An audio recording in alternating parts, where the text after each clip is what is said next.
জম্মু কাশ্মীর থেকে একটা বড় খবর উঠে আসছে, আমরা সেদিকে নজর রাখবো। উপত্যকা থেকে একটা বড় খবর এই মুহূর্তে, উত্তপ্ত হয়ে উঠল জম্মু কাশ্মীর এবং উপত্যকা। যে খবর এই মুহূর্তে আপনাদের সামনে আমরা ব্রেক করছি, ডোডায় সেখানে শহীদ 3 জন জওয়ান, একজন অফিসার তিনি শহীদ হয়েছেন, যেমনটা খবর এই মুহূর্তে পাওয়া যাচ্ছে।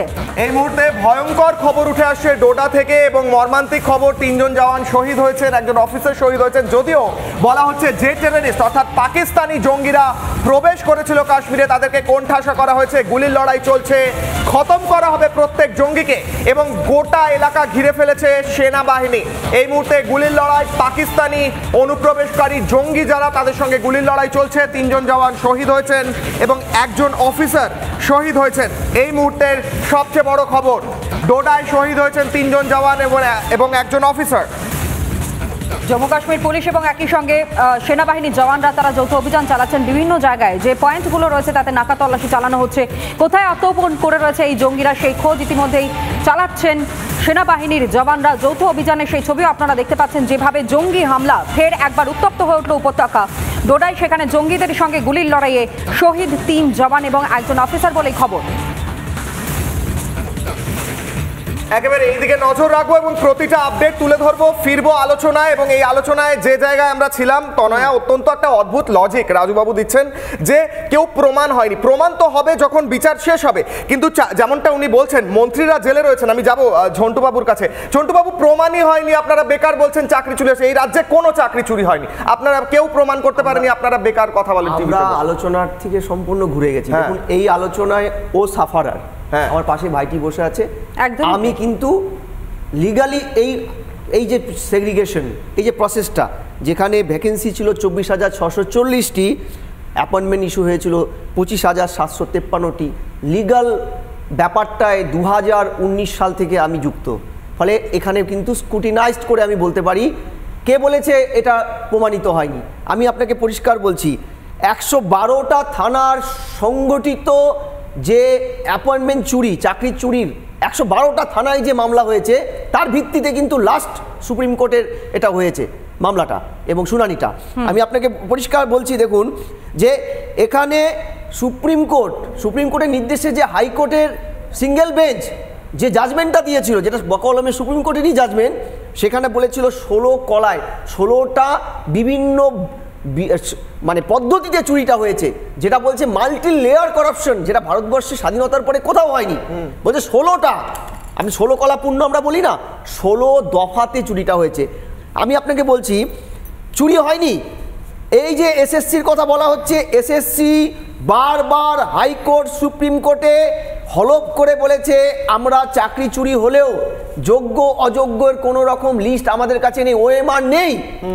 যেখানে মাননীয় সুপ্রিম সেন্ট্রাল গভর্নমেন্টের আইন অনুযায়ী বলা হচ্ছে যে soft copy and hard copy আপনাকে 1 বছর অনওয়ার্ডস, 1 বছর থেকে অনওয়ার্ডস আপনাকে যতদিন সম্ভব সেভ করে রাখার। 6 মাসের মধ্যে কি করে ওএমআরগুলো ড্যামেজ করা হলো soft copy and hard copy তথ্য প্রযুক্তি আইনে। পশ্চিমবঙ্গ সরকার হঠাৎ করে একটা আইন আনলে এবং পশ্চিমবঙ্গ সরকার হঠাৎ একটা আইন আনলো সেন্ট্রালের আইনের প্যারালাল, যেখানে বলা হলো যে আমরা সম্ভব না হলে সফট কপি 6 মাসের মধ্যে ড্যামেজ করব। আমি আপনাকে পরিষ্কার বলছি, এটাকে কেন সংগঠিত অপরাধ হাইকোর্টের জাজমেন্টে এবং পরবর্তীকালে সুপ্রিম কোর্টের লাস্ট জাজমেন্টের অবজারভেশনে বলা হয়েছিল, রায়টা তারা স্থগিত রেখেছে, আজকে সম্ভবত হলেও হতে পারে। আমি বলছি দেখুন, এখানে আমাকে বলতে দিন, আপনি বলবেন। এখানে জাস্টিস গাঙ্গুলি নাম শুনেছেন? রাজনীতি খুঁজছেন আপনি, রাজনীতি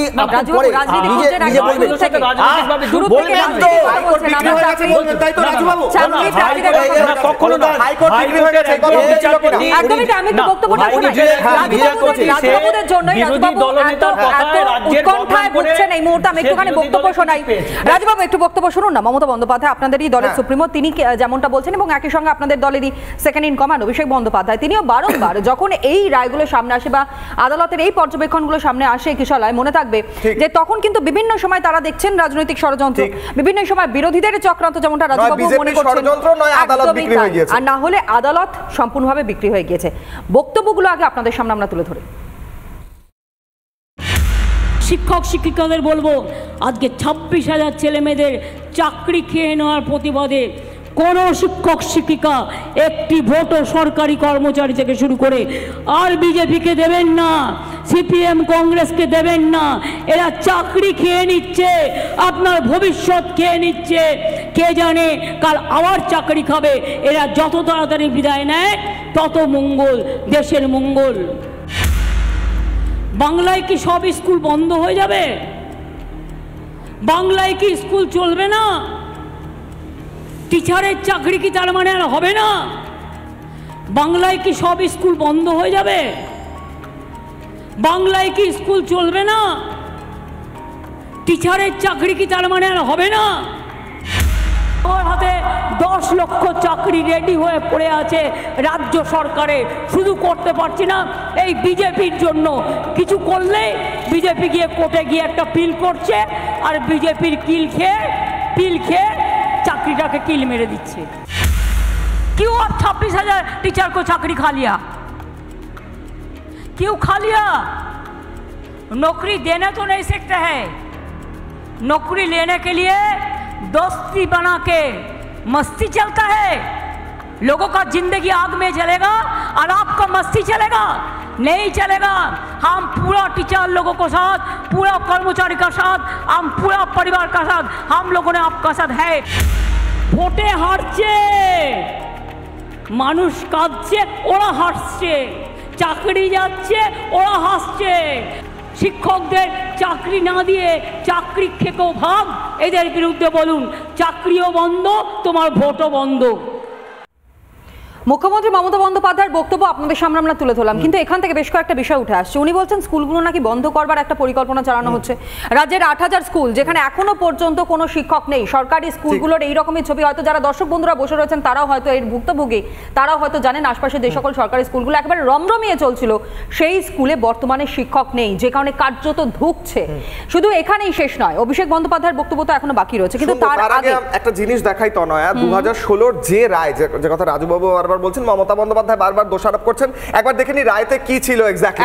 হাইকোর্টের রায় 2016 এসএসসি নিয়োগ দুর্নীতি রায়, সম্পূর্ণ নিয়োগ মানে 2016 যে প্যানেল সেটি সম্পূর্ণ নিয়োগ বাতিল হয় সেই প্যানেলের, এবং সেই প্যানেলের নিয়োগ বাতিল হওয়ার পরবর্তীকালেই বারবার অভিযোগ ওঠে প্রায় 26,000 জনের চাকরি বাতিল হয়। 2016 এসএসসি প্যানেল অযোগ্যদের বেতন ফেরতের নির্দেশ দেওয়া হয়, কারণ তারা যেভাবে চাকরি পেয়েছে গোটা পদ্ধতি নিয়ে প্রশ্ন ওঠে।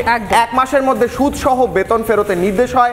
তারপর একের পর এক মামলা হয়, উত্তরপত্র ওয়েবসাইটে আপলোড করতে হবে এমনটাও বলা হয় যে চাকরি যদি পেলো তাহলে তারা যে উত্তর দিয়েছে সেগুলো ওয়েবসাইটে আপলোড করা হবে। এবং এরই সঙ্গে জানানো হয় চাকরি থাকবে সোমা দাসের, এবং তারই সঙ্গে সঙ্গে তুমি জানো যে সোমা দাসের তিনি অত্যন্ত একটি রোগে অর্থাৎ ক্যান্সার আক্রান্ত হওয়ার কারণে কিন্তু তার চাকরিটা থাকার কথা আদালতের তরফ থেকে নির্দেশে দেওয়া হয়েছে, এবং মানবিক কারণেই তার চাকরি থাকছে। শূন্যপদ তৈরিতে তাহলে কাদের মদত রয়েছে, এটা কিন্তু এই মুহূর্তে সবথেকে বড় প্রশ্ন। নতুন করে শূন্যপদ তৈরি করা হয় চাকরি দেওয়ার জন্য, খতিয়ে দেখে তদন্তের নির্দেশ দেওয়া হয় সিবিআই কে, যে কোথায় কোথায় এখানে চাকরি মানে যারা অযোগ্য তাদের লিস্টও কিন্তু সিবিআই এই মুহূর্তে তৈরি করছে। একদমই, আর নতুন করে নিয়োগ প্রক্রিয়া শুরু করতে হবে বলেও কিন্তু নির্দেশ ইতিমধ্যেই হাইকোর্টের তরফ থেকে দেওয়া হয়েছে। এবং তার পরবর্তীতে একগুচ্ছ প্রশ্ন যে তাহলে এই যে সুপার নিউমেরারি পোস্ট সেটারই বা কি প্রয়োজনীয়তা ছিল। অভিষেক বন্দ্যোপাধ্যায়ের বক্তব্যটা বরং আগে আপনাদের শোনাই, কি বলেছিলেন তৃণমূল কংগ্রেসের সেকেন্ড ইন কমান্ড, শুনুন।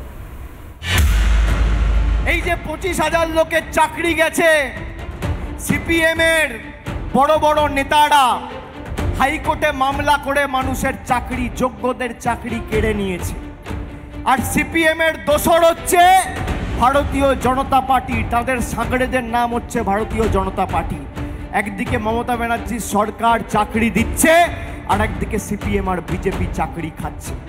আমি আপনাদের বলছি, যারা যোগ্যরা, মেধাযুক্ত যারা চাকরি পেয়েছে, কেউ চিন্তা করবেন না, আমাদের সরকার, আমাদের দল আপনাদের পাশে থেকে কোমরে কোমর বেঁধে, কাঁধে কাঁধ রেখে লড়াই করবে, হাতে হাত রেখে লড়াই করবে। কারোর চাকরি আমরা যেতে দেবো না, তার জন্য যা আইনি লড়াই আমরা চালাবো। এবং আমি আপনাদের কথা দিচ্ছি, আমাদের গ্যারেন্টি, বিজেপির নেতাদের যদি বুকের পাঁটা থাকে আমার বিরুদ্ধে মামলা করে কোর্টে যাবে।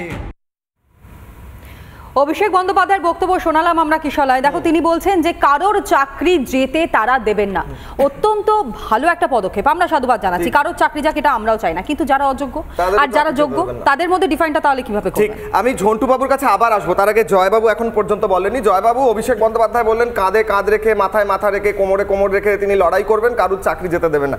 যারা টাকা দিয়ে ঘুষ দিয়ে অযোগ্য চাকরি পেয়েছে তাদের জন্য তিনি কোমরে কোমর মাথায় মাথা রেখে লড়াই করবেন। আপনারা কি বলবেন? একটা জিনিস বুঝতে হবে, সেটা হচ্ছে এই তৃণমূল সরকার 2011 সালে পাওয়ারে এসছে। যখন তদন্ত হচ্ছে সেই সময় দেখা গেল 2012 সালের ওএমআর শিট পাওয়া যাচ্ছে অয়নশীলের বাড়ি থেকে।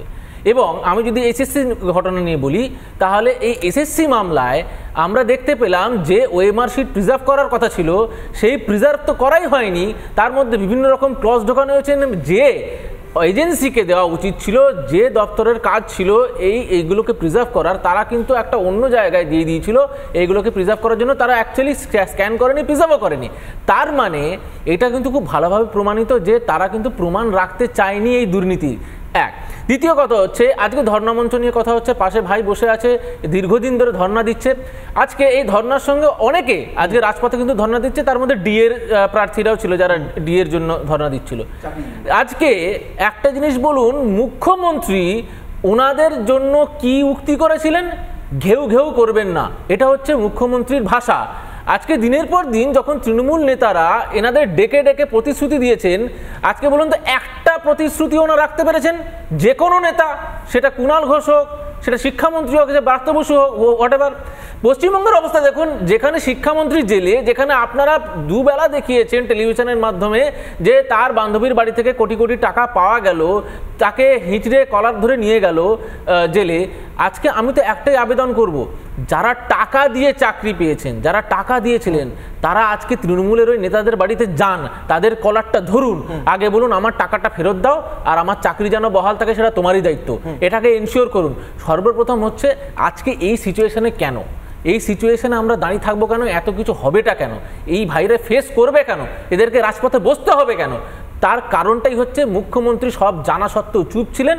তার কারণ ট্যাকে পকেটে টাকাটা ঢুকছিল। ঠিক তাই। রাজবাবু, এই যে কেনর উত্তর আপনার কাছে রয়েছে? দেখুন, এই রাজ্যে সব থেকে বেশি চাকরি হচ্ছে 2014 থেকে 2024 কেন্দ্র সরকারের একটা কোথাও চাকরি হয়েছে বলে উনি দেখাতে পারবেন। অর্থাৎ এই রাজ্যে চাকরি দিচ্ছে বলে ওনাদের নেতারা হাইকোর্টে ক্লিন করে চাকরিগুলো আটকে দিচ্ছে। অর্থাৎ এখানে যে চাকরিগুলো প্রত্যেকটা দেখুন কয়েকদিন আগে আমাদের দর্শক বন্ধুদের জন্য তারাও বিনা দুর্নীতি, কারণ চাকরির জন্য তারাও কোথাও দুর্নীতি প্রমাণিত হয়েছে। আপনারা গাজওয়ারি করে এজেন্সি দিয়ে জোর করে ভোটটাকে ভেবেছিলেন যে নেতাগুলোকে জেলে বললে আপনারা ভোট পাবেন, সেই আর ধারণা আপনাদের ভুল প্রমাণিত হয়েছে। এখনো